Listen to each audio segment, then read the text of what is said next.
Hi guys, I'd like to share with you my successful time deposit on Maya.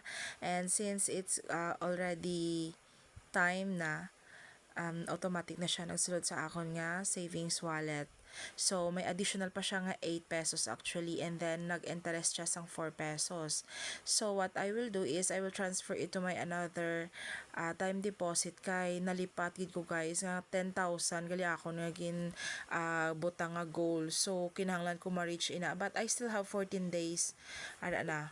As you can see, may 14 days pa ako nga lagson ang hulaton. Okay, sa February 3 kita-kits kita. Kay wala na ko tayo mag-save pa sang 5,000 sa status ko today. So, amo na lang naginhimo ko, gin-transfer ko na lang ang nag-due na nga time deposit.